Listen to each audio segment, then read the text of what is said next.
I'm Barack Obama and this is the Barack Obama Show. We have a great show tonight. I have two special guests from the world of education, Simon Letgo. Mr. Letgo is a New York City teacher but is now in a TR. He will explain what in the world it is. My other guest is Mr. Parson from Parson Publishing. He is going to tell us how he is going to change the world of education, so stick around. Hit it, Holmes.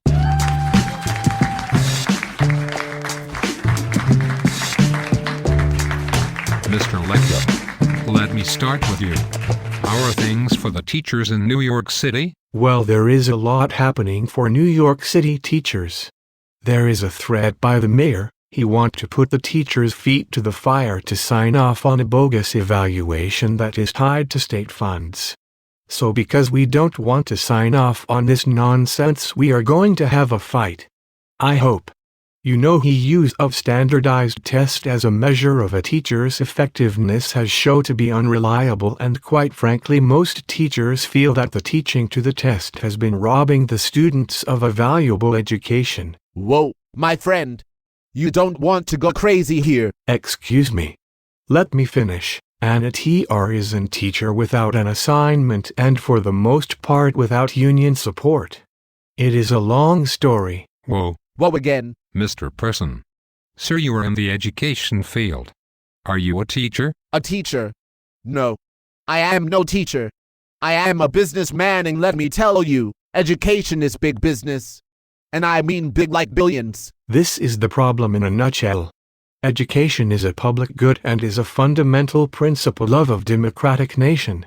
If you don't have an educated populace, how will you have an enlightened government? Enlightened government? I like the sound of that. How about the sound of this?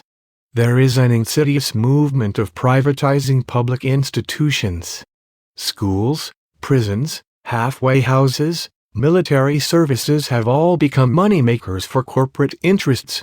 They don't give a shit about quality of service because there is a never-ending stream of clients. Are you talking about me? You have your hands in this so deep. You want to take teacher certification out of the hands of the state and into your greedy paws. Well, it is good business to have control over every variable in your business. Redesign and manufacture the textbooks, tests, software, and that is only a good business practice. Look, the dynamics of real teaching and education cannot and should not be deformed to meet the measurements needed for business enterprises. You have never taught and you can have no idea of what I mean by dynamics of teaching. You'll never get it. Oh, come on now, don't mystify the mundane. We have a history of turning around school districts. We only makes things better.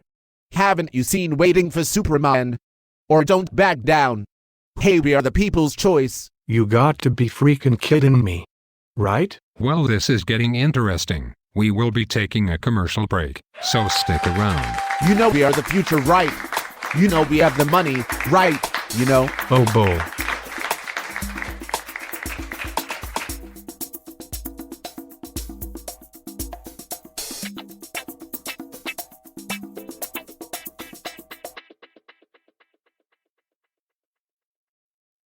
Well, we are back, and I have to say that tonight's guest did not expect to share the couch with the other, so I am not sure how this interview will proceed. I have no problem. I just want to make sure my message is clear. How about you, Mr. Letgo? Shall we go on? Okay, sure. Okay, we got ourselves a show. Holmes.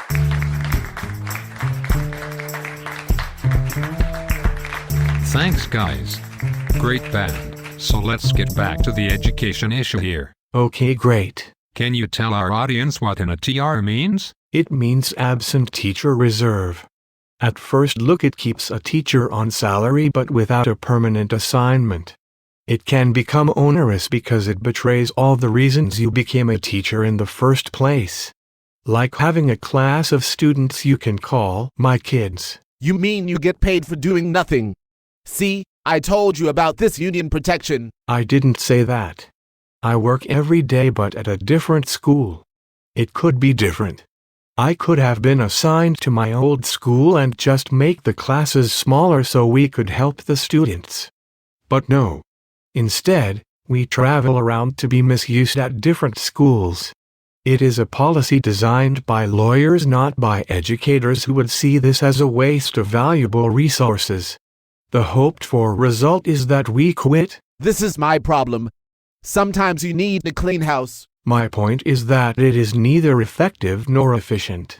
It only serves to illustrate how an experienced teacher with tenure and satisfactory ratings can be removed from their position and be replaced by a less expensive rookie teacher from the little army of Teach for America. You can save a lot of money by using the rookie teachers. Money saved by using inexperienced teachers who for the most part will leave for an administrative post in 3 years will pay for the six-figure salary of charter school administrators. Whoa, my friend, you are making crazy accusations here. Am I? You yourself said education was big business. An enterprise that can reward hedge fund investors, educational management companies, and foundations. Maybe we do turn a profit, but we educate the kids that you people have failed to do. Really? Really?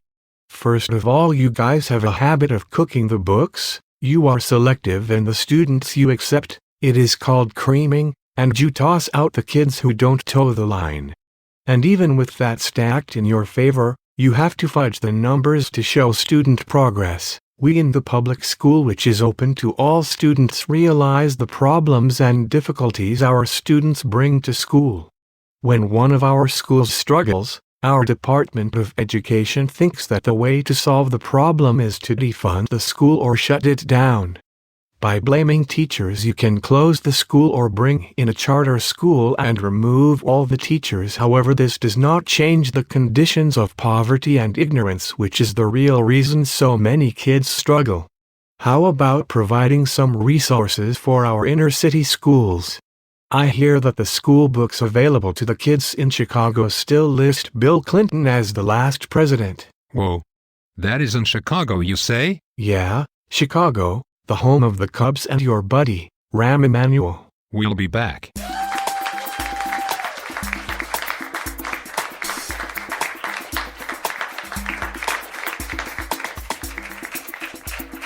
Clinton. Really?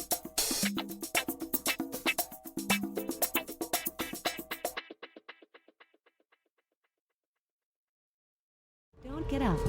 I want to talk to you. Don't get up. I am sitting. See, sitting.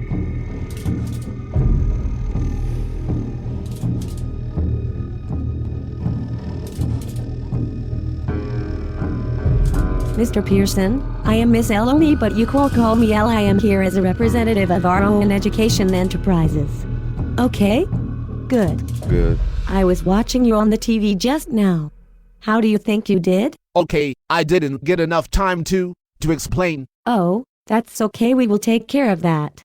I need to make sure that you bring up more issues that we, want to have framed in a certain way. Framing. I can do that. They did teach art when I went to school. But I think I learned that in shop class actually. No. You don't seem to understand.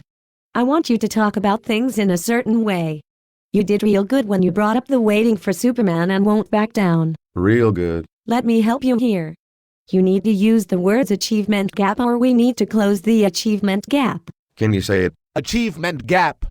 We must, I repeat, must close the achievement gap. Very good, very expressive. So when you are doing an interview, make sure you use those words. Then you can say that we have the resources to make data-driven decisions. I like that. Data-driven decisions. Hey, it is even easy to remember. The last letter of each word spells NS like answer. Okay, I can try work with that. We can provide whatever data is needed to support our reforms, so when you are asked about how our charter schools are doing, you can respond with confidence that we are surpassing our own expectations. Really? Really. Absolutely. Our plan is actually taking hold.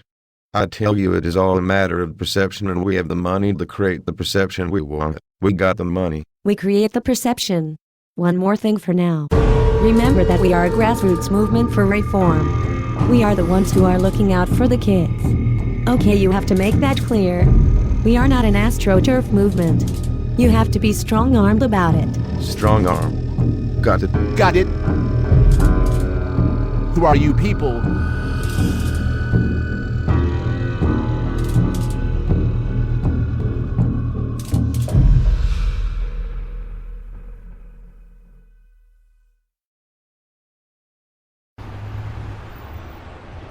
Students first. I really like the sound of that. I have often wondered what words I would live by, and I think I have found them.